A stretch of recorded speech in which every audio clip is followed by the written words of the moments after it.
Muy buenas tardes. Gracias a los presentes, a los que nos ven en las redes sociales y un placer compartir la mesa con ustedes, con doña Rosaura, que sabe lo que la admiro, magistrado Jesús y don Rafael.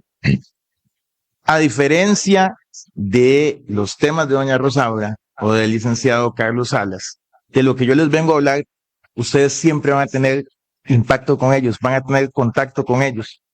Con don Juan Carlos y con doña Rosaura difícilmente esperaríamos que lleguen a necesitar de ellos, pero con el régimen municipal ustedes van a tener contacto siempre, todos los días. Pero antes de empezar en la presentación, quiero hacer un homenaje. Me sorprendió escuchar las palabras de don Jesús sobre el señor Sergio Ramírez, pero es que don Sergio empezó incluso antes de cuando se habla del control de convencionalidad a hablar del control de convencionalidad. Precisamente en los casos Mirna Magui TV, ya él había empezado a hablar del control de convencionalidad. Así que eso derivó que en México, hace aproximadamente 2 años, el profesor Javier Díaz Reborio, pongo, don Jesús conoce muy bien, dijera las siguientes palabras y que creo que son un merecido homenaje. Sergio García Ramírez ha sido el juez Marshall del control de convencionalidad. Y me parece que el doctor Díaz Reborio tiene toda la razón y yo pues suscribo las palabras del doctor Díaz Reborio. ¿Por qué les digo que esto que se creó hace algún tiempo aplica siempre en el régimen municipal? Recuerden que el régimen municipal es el primer contacto que ustedes como ciudadanos, vean que aquí no ocupan ser abogados litigantes, no ocupan ser jueces, no ocupan ser ni siquiera saber de derecho, pero van a tener contacto siempre con este régimen. ¿Y qué tiene que hacer este régimen? Bueno, este régimen, como muy bien lo habló el doctor Pablo y como lo recordó el magistrado Jesús y como lo han venido hablando todos, pues también tiene que hacer control de convencionalidad. Y ustedes me dirán, bueno, ¿y en qué va a ser el control de convencionalidad de un régimen municipal?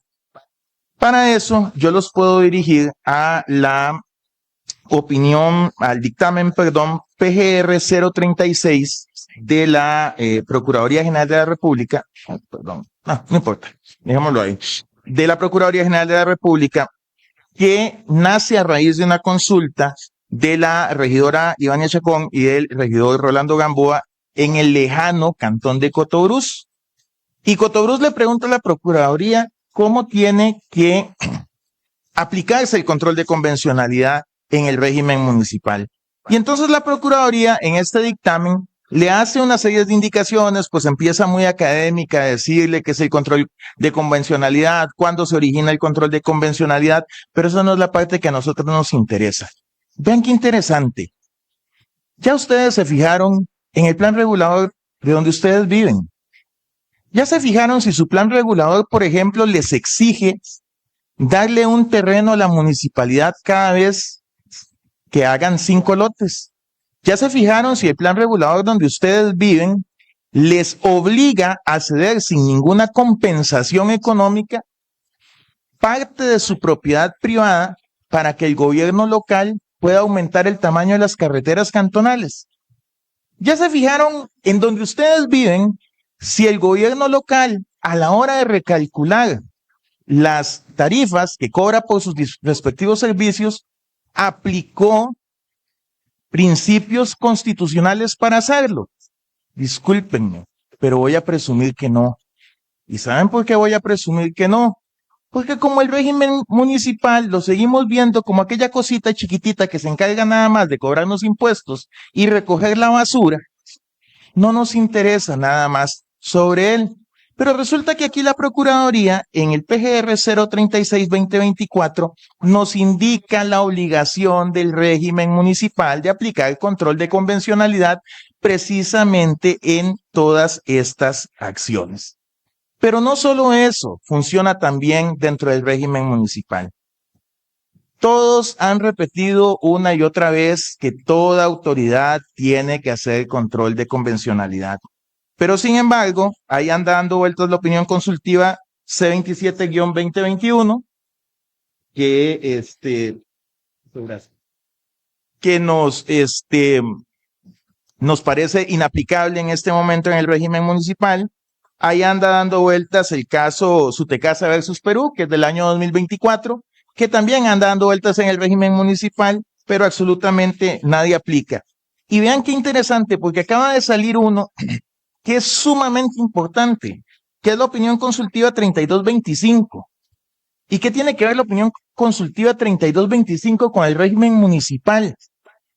¿Y qué tiene que ver la opinión consultiva del régimen consultiva 32-25 con el régimen municipal y decretos emitidos, en este caso, por el Poder Ejecutivo?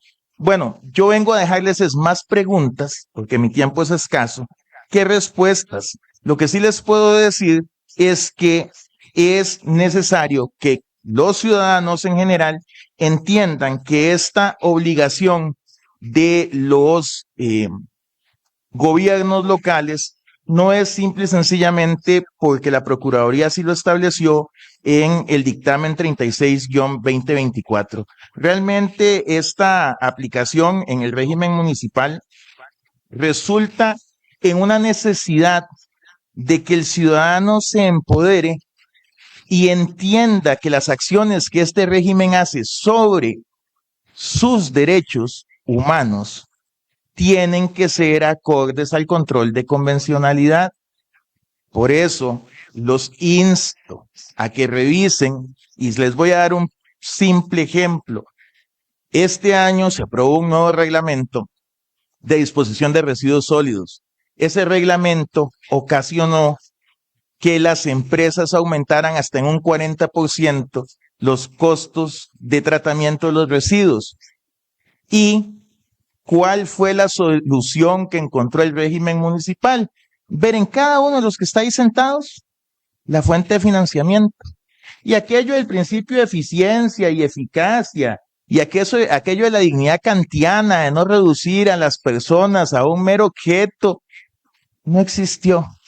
Simple y sencillamente se aplicó y punto. Recordarán algunos que recientemente hubo algunas manifestaciones en el cantón de Pérez Celedón peleando precisamente por los planes reguladores. Bueno, pero es que hay planes reguladores que ya han sido incluso declarados constitucionales por nuestra sala constitucional, a pesar de que los mismos bien podrían verse como inconvencionales. Entonces, ¿a qué los invito yo? Pues los invito a que lean este dictamen de la Procuraduría. Los invito a hacer conciencia de que a pesar de que es solo en el gobierno local, ese gobierno local puede incidir fuertemente en sus derechos, en el derecho a la propiedad, en el derecho a un ambiente sano, en el derecho a la dignidad. Y todavía si son de zonas costeras o alguien que nos ve desde zonas costeras, pues todavía con mucha más razón debería interesarle el control de convencionalidad dentro del régimen municipal.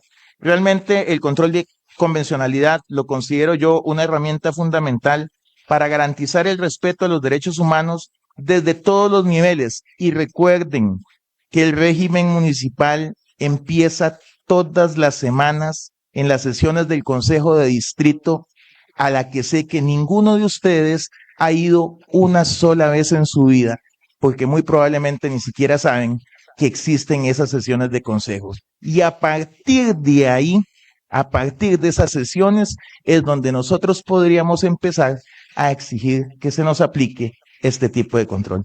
Muchas gracias, don Rafael, y muchas gracias a ustedes por la atención brindada.